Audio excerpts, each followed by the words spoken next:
Social media से होशियार रहें, क्योंकि ये एक सोशल ग्रुप में रहने की तरह है।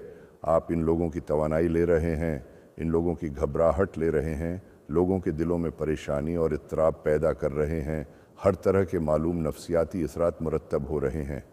लिहाजा ये सिर्फ़ एक रूहानी गुफ्तगू नहीं है। यहाँ तक कि अब डॉक्टरों ने साबित किया है कि इन तस्वीर की फ्रीक्वेंसी और जो कुछ पोस्ट किया जा रहा है उसका मवाद लोगों के अंदर परेशानी और दबाव का बायस बन रहा है। लोगों के अंदर बेचैनी बिल्कुल वही है जो शैतान ने करना था। लिहाजा आपको बहुत मोहतात रहना होगा। हम माल में समाजी नहीं कर रहे हैं, लेकिन माल फ़ोन पर आ गया है।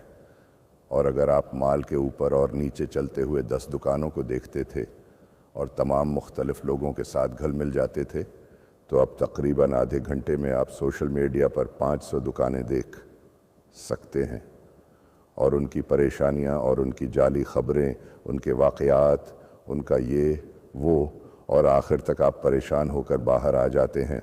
और ये आपके इल्म में है कि शैतान लोगों के दिलों पर क्या करना चाहता है। आपका दिल जितना ज़्यादा परेशान होता जाएगा, आप इतना ही कम जोड़ सकेंगे। कोई कैसे गौर कर सकता है कि वो बैठे बैठे सोशल मीडिया को देख रहे हैं और बेचैन हो रहे हैं।